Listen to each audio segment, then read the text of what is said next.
You ever just fidget with a paperclip? You bend it back and forth, and you have to wonder, why doesn't this thing just snap in half?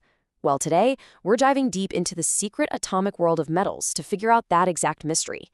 It's something you literally hold in your hands all the time.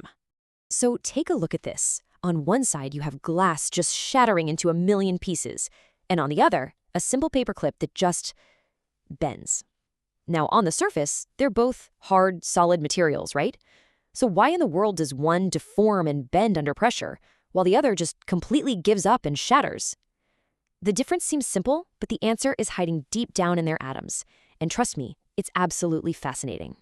To really get to the bottom of this, we've got to go on a little investigation, starting at the atomic level. And our first stop? Well, we're going to look at the most obvious idea for how metals bend, which, as it turns out, is completely and totally wrong. Okay, so the theory that makes the most sense at first is that for metal to bend, all of its atoms have to slide past each other at the exact same time.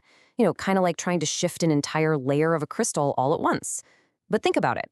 Breaking and reforming billions of atomic bonds simultaneously, that would take a mind-boggling amount of force.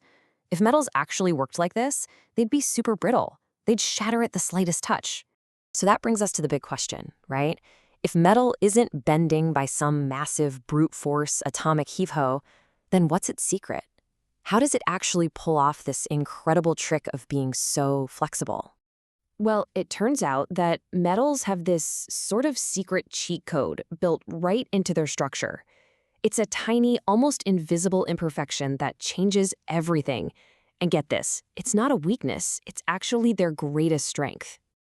And here it is. The hero of our entire story is a tiny little flaw called a dislocation. I want you to think of it like a typo in a perfectly typed page of text. It's an extra half row of atoms that just get squeezed into the structure where it doesn't quite belong. And this tiny, tiny imperfection is the whole secret to how a solid piece of metal can be so flexible. And here you can see exactly what I'm talking about. Look at that. You have these perfect rows of atoms, all lined up. But right there in the middle, there's an extra half plane that just ends. That exact spot is the dislocation. Yeah, it creates a little bit of strain on everything around it, but more importantly, it creates a pathway for movement. Okay, I get it. The idea of a tiny little defect moving through a solid crystal might sound a little bit out there, a little abstract. But luckily for us, there is a perfect real-world analogy that makes this whole concept incredibly simple to understand. Just imagine you have to move a huge, heavy rug across the floor. Trying to just grab one end and pull the entire thing at once, like you see up top, is almost impossible, right? It takes so much effort. That's basically our impossible shift of all the atoms at once. But what if you did something different? What if you created a little wrinkle or a buckle at one end, and then just push that wrinkle across the rug? Suddenly, it moves with almost no effort at all. And this right here is how it all connects. The dislocation is the wrinkle in the atomic rug. When you apply force to a piece of metal, you're not pulling the whole atomic structure at once. No, you're just easily pushing that wrinkle, that dislocation, through the crystal. Scientists call this movement a glide, and believe me, it requires just a tiny fraction of the energy. But moving this atomic wrinkle isn't totally free. It's not completely frictionless. As the dislocation glides along, the atoms around it have to kind of squeeze and stretch to let it pass. This creates a tiny bit of resistance, almost like an atomic speed bump. In the science world, this is called the Peerless-Nabarro force, or PN force for short. It's just that little bit of effort you need to push the wrinkle forward. So this microscopic glitch in its little atomic speed bump, they aren't just some neat physics trivia. Nope.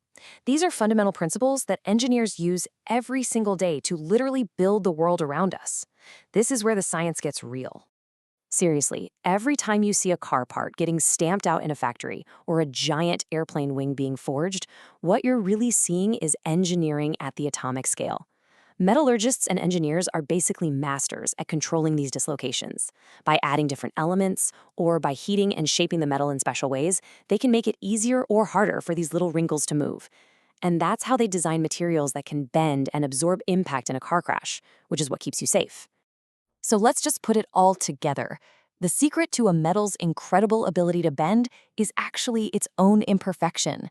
These tiny defects called dislocations act like wrinkles in a rug, and they glide through the crystal one atom at a time.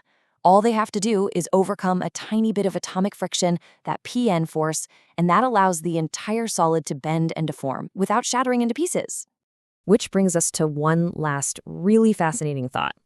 We've just learned that the movement of these defects is what makes metal bendy and soft, what we call ductile. But what if we want the opposite? What if we want to make a metal harder and stronger?